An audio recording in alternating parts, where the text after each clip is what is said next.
Okay, so in this episode, we're going to talk about exploring the unknown as we create. As you take on a creative project, what is it like to actually step into the unknown and explore that with a sense of curiosity, discovery, exploration, adventure? What trips us up, gets in the way of that exploration, how this typically goes, and then a new way of tackling it. And the new way that I'm going to talk about is a stand that I am taking this year, which is the Fool. So I'm going to talk about the Fool and that archetype and how I'm standing as it, how I've chosen into that stand, and how I'm working with that, how that's working in my own creative projects. So I'll talk about all of that. But at this point in the season, I'd really invite you to notice where you are in relation to creating and pouring your love into your creative projects. So if you've chosen a project to play along with, how's that going? What are you noticing at this point? Where is your edge where you are really challenged, resisting stepping into the unknown? So it might be just showing up each day for your daily writing practice or whatever it is the practice that you are doing is. It might be that you're struggling sharing it with people and getting feedback. Maybe you don't want to put it into the world. Maybe you're getting caught up in indecision or perfectionism or self-doubt. Maybe you're not even starting. Maybe you just keep procrastinating on starting anything or choosing anything. So there's a place here where, I've mentioned a number of common things that come up for people. There's a place where you are hitting the edge of the unknown and really resisting stepping into that. If you can identify that, this episode will have a lot more meaning for you. And if you are thinking about this in the abstract, it will have a lot less meaning. And so even if you're not playing along with a project, choose some place where you've committed to something and there's a struggle, whether it's changing a habit, starting a business, creating more intimacy in your relationship, leading others in some way.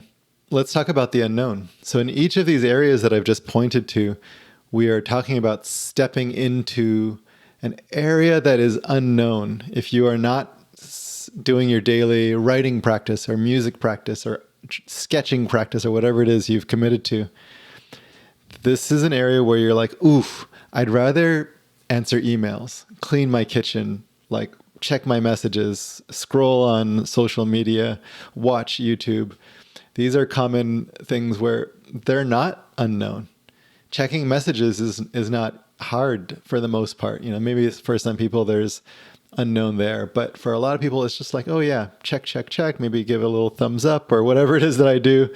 Heart something, scroll on Instagram, quickly answer a few emails. These are not unknown for a lot of people. For some people, they might be, but for a lot of people, if you're doing this to avoid doing something else, like writing, then you're moving away from the unknown towards something that feels safer for you. Now, sometimes email or messages can have a lot of unknown, so that might be an edge for some people. So you might just look for where is your edge and where are you resisting stepping into that unknown. And the unknown is a place where you don't know how things are going to turn out. You don't know if you're going to fail or succeed. You don't know if you can handle it if you fail or if you succeed. You don't know if, you're going to do it right or do a good job or look like an idiot. You don't know if things are going to get messy and chaotic, if you're going to be disappointed or face heartbreak. There's a lot of unknown, the uncertainty of stepping into meaningful work, of creating anything. So this is us wanting to step into the unknown and resisting it. I want to create something, but I'm resisting it. So why? Why do we step in? Why do we resist it? Well, hopefully you can get, I've talked already about what is unknown, which is, I don't know if I'm going to succeed. I don't know how this is going to go. I don't know if I can handle it. That's the why. I don't know if I can do those things means I'm afraid that it will turn out badly. I'm afraid I'm going to fail, be inadequate, fall on my face, People are going to judge me or people are not going to care. That's my fear. So the unknown carries with it fear, which we've touched on before, but that's the why. I'm afraid that I'm going to be inadequate is a shorthand in a lot of cases. It's not maybe always that way. Maybe I'm afraid I'm going to be too much for people. They're going to be like, who is this person who's too crazy, too weird, too much energy, too woo-woo, too spiritual, too, powerful, whatever it is. In some way, we're afraid that the thing that we're most afraid of about ourselves is going to be proven true here in the unknown. That's why we resist it. The cost of that, though, of keeping ourselves safe by not stepping into the unknown, the cost of that is actually the thing that we care most about in the world gets prevented. Maybe there's an offering of who I am, the expression of my gift in the world through this creating that doesn't get fulfilled. And that's heartbreaking. And in that heartbreak, we start to feel judgment of ourselves and feel inadequate, which is exactly what we didn't want to feel. This is why we didn't step into the unknown. We kept ourselves safe from that feeling inadequate. But actually what we're giving ourselves is more of it. By refraining from stepping into the unknown, refraining from creating what we really want to create in the world, from refraining from our commitments, fulfilling our commitments to ourselves and others, we are actually giving ourselves exactly what we didn't want to feel, that inadequacy. And we didn't avoid it. We actually get more of it. I'm just feeling terrible about myself, which is a trap. I'm going to get inadequacy over there if I step into the unknown, or I'm afraid that I will. And I'm going to get inadequacy over here if I keep myself safe and avoid. There isn't a safe place to be adequate, right? To avoid this feeling. And actually, there is a safe place. Our hope is that there's a safe place, which is the perfect little middle spot between the unknown, putting myself way out there into the unknown where I might risk everything and fail and be inadequate, and keeping myself safe and avoiding and feeling inadequate there. So the perfect middle, at least the hope is the perfect middle, is I'm going to put myself into the unknown, but just a tiny bit. I'm going to write, 3 words today, which actually might be a way into the unknown, but maybe I just stay here. I'm doing something, so I'm proving it to myself, but I'm not doing that much where I might risk something. I'm never going to share it with anybody. I'm just going to sketch for myself and not show it with anybody. And then I'm doing something, but I'm not risking anything. And that's the hope. But actually, if you practice that, you won't actually hit that safe spot. Because as you do it, you're going to be judging yourself for not putting it out there. I'm doing it, but I'm keeping myself small, which is a feeling of inadequacy. Keeping myself safe. I'm not risking anything. You don't actually get that feeling of adequacy. You get the inadequacy even there, but just doing a little bit, not risking anything, but not avoiding. I'm doing it, but I'm not actually risking anything. So this is the trap. How do I avoid this feeling of inadequacy? And the answer is you don't. The feeling of inadequacy is actually not that significant. It's just a feeling that we get sometimes. It's like, am I good enough? Am I worthy of love? Am I adequate? Am I inadequate? Do I suck? It's an uncertainty. It's a shakiness. It's a fear. But it's not that meaningful. There's nothing really in it. Am I adequate? Who knows?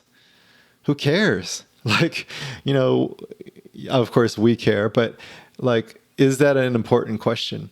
It's like if someone was all of a sudden they had in their mind that they were supposed to be the right shade of orange.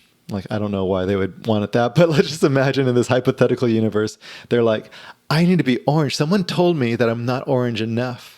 And so they're am I orange enough today? Look at my skin. Maybe I need to put some more bronzer on there. Maybe I need to put some orange in my hair. Did I dye it enough? And they start asking people, what do you think my orange? I'm wearing a bright orange shirt and socks, but should my pants be orange? What do you think? And what people are going to be wondering is why is this person asking me about how orange they are? Like, why do they keep looking for reassurance about their orangeness? Because to that person, the question of, are you orange enough, is just a weird question. It's like, if you're fine, in your orangeness. Like, you could go without orange today and I wouldn't really care.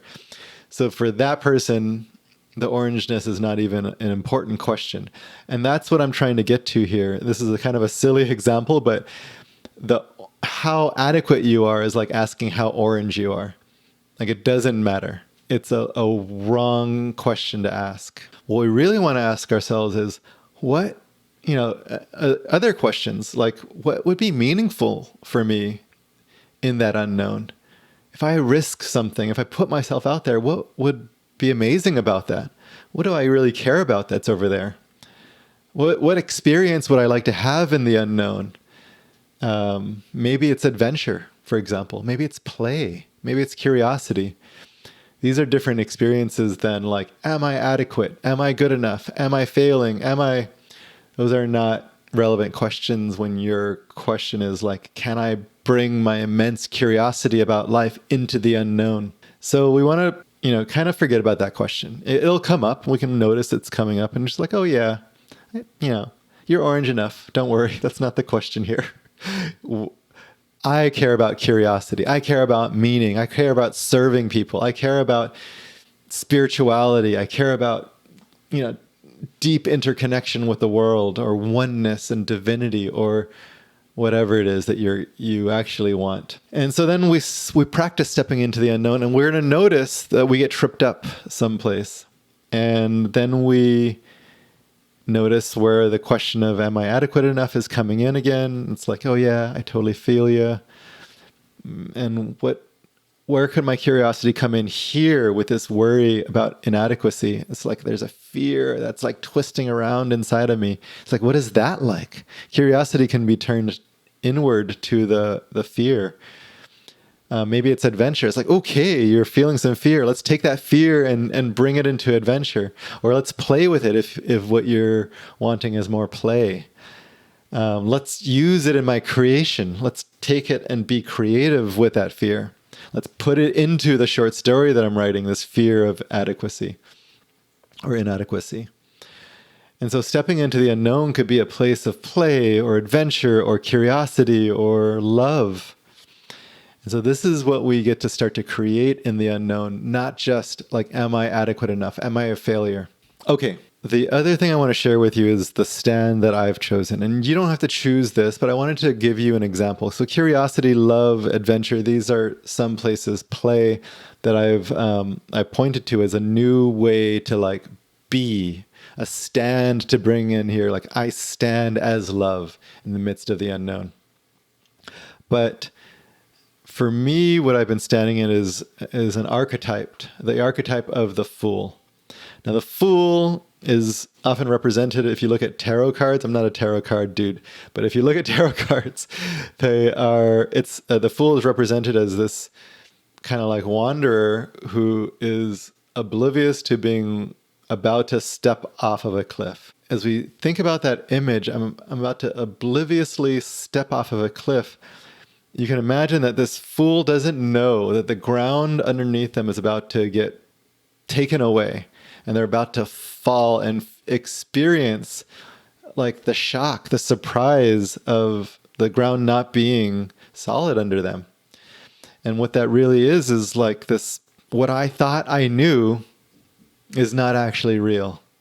What I thought I knew gets yanked away from under me. And the fool is someone who is willing to have the ground taken away from them in service of something else. Having the rug yanked out from underneath you over and over and over in service of growth, of learning, of exploration and discovery, of transformation and change, of a new version of themselves. That's what the fool is. It's a willingness to be a fool, to make a fool of yourself, to be wrong, to discover where your knowledge has gaps or was off. That's where real learning lies, not in proving what we already know, but actually like, I thought it was this and I was completely wrong. That's discovery. Discovery isn't like, I'm right about everything I thought I was right about. Discovery is, I thought it was this and I was completely off. And now I've learned something new. And that can be joyful. And then of course it can also be heartbreaking and embarrassing. We can have shame when we have discovery like that. But actually, the deepest learnings are available only in this place of discovery. When we step into the unknown and say, I think it's this, or maybe we confidently say, this is it. And then the ground gets yanked out from under us and we're like, ooh. So that's the stand that I'm in. What does it mean to be standing in that? What it means is that I choose to be the fool, and not purposely like make myself look foolish, but be willing to risk looking foolish, be willing to like look like I don't know what I'm doing. And so with the project that I'm working on, what that means is I'm willing to like experiment and try and find out. And I resist it because I don't want to like look like I don't know what I'm doing, but actually this is what I want. This is what the process of growth looks like, is being willing to try something, fall on your face, and learn from it. Be messy in this process. And so I had this stand, and I actually like have a picture of a tarot card on my phone, the Fool. Here's the Fool about to step off the cliff. It's a classic drawing of the Fool. Now there's different ways. But that's a really classic one. So I have this, and yet I found myself in doing it, going through the motions of it, but then like still resisting. And I realized that, through getting supported with my coach, that I was actually not standing as the fool in some places. And so I had to be willing to fall on my face, even with this standing as the fool, which sounds so joyous to me, but there was still resistance. I had an experience in a coaching call where I felt like I was stumbling around like a toddler learning how to walk. You know how a toddler is just like kind of like unbalanced and like constantly catching themselves with their feet as the next step and then trying the next one and sometimes falling down. So a toddler learning to walk is stumbling, but catching themselves sometimes, falling down others. This is what it feels like to walk around as the fool, is like, I'm trying something out. I'm trying it right now in the moment and catching myself from falling, taking the next step, not knowing if it's the right step. It's a feeling of disorientation. It's a feeling of unfamiliarity, of awkwardness, of stumbling. And this phrase of a drunken toddler learning how to walk. I really like that phrase. It kind of came up in my mind. Now, of course, I don't advocate that toddlers get drunk. I actually think alcohol is not an appropriate thing to give to a toddler. And if you are trying to like literally reproduce a drunken toddler, please don't. I'm not advocating drunkenness in any minors, or really anyone, but definitely not toddlers. And so drunken toddler is really the kind of like drunken nature of their walking. It's like what it looks like to stumble around trying to catch yourself and being awkward and not knowing how to do it. And they like wobble and they teeter at the brink, at the precipice of disaster. That's what it feels like when you are stumbling around trying to figure something out that you don't know, in the unknown. It feels unfamiliar. And there's a willingness to stay in this unfamiliar place, this place that's a little bit uncomfortable. And I don't mean intensely uncomfortable, but I mean at least a bit. Maybe, a 5 out of 10 uncomfortable and unfamiliar. Maybe a 7, but not more than that. So just be willing to like, I don't know how to do this, and I feel weird, and I feel like off, and I don't feel like I don't know what I'm doing. This is the experience of a drunken toddler. of stumbling around like a toddler. The phrase actually for me right now that's resonating is stumbling around like a toddler. And that's what I'm doing here on this episode of this podcast, is I didn't have a lot prepared for you.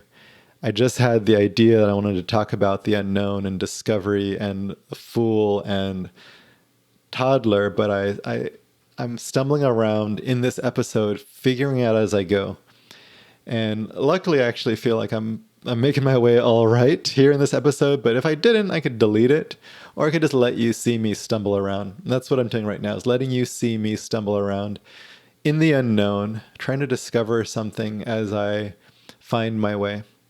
And this is what it's like in our creative projects. We're discovering something new by being willing to go into the unfamiliar, into a place where we don't know if the ground underneath us is solid, but being willing to have that ground yanked out from under us and discover something new that we didn't know before.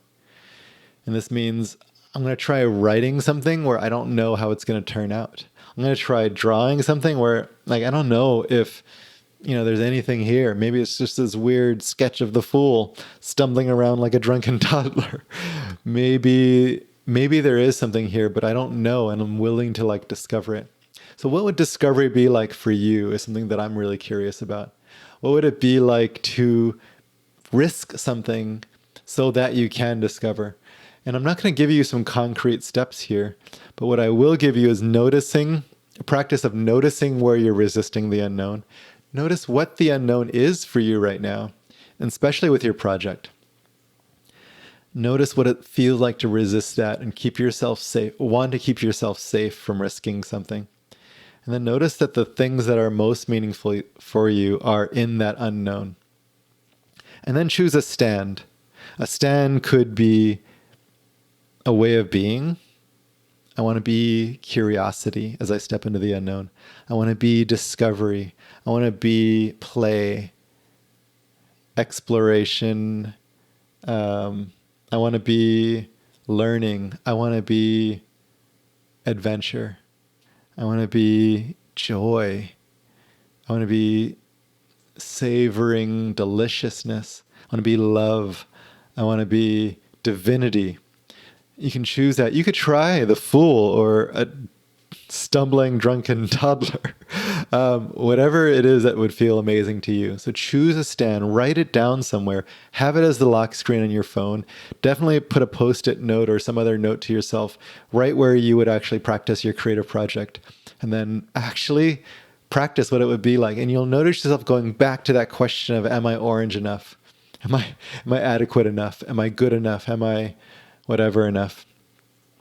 You'll go back to that, but then choose back into it. You'll go back into the old way, and then you'll choose back into the new way. You have to keep choosing back into it, and notice when you're pulled out of it into the old thing, and then choose back in again. And through this, you'll be creating a new experience of yourself in the unknown, and you're going to be stumbling through creating that new experience like a stumbling drunken toddler. Okay, that's what I've got for you. Please let me know what this practice is like for you. I would actually really love to hear from you. podcast@zenhabits.net. It really means a lot to me when you write to me. I get and read every single email of yours, and I reply to most. I can't always reply to all of them, but I reply to most of them. And I just want you to share with me what your journey is like, what it's like to stumble around in the dark like a drunken, stumbling, delirious, delicious toddler. Okay. Have a great one, my friends.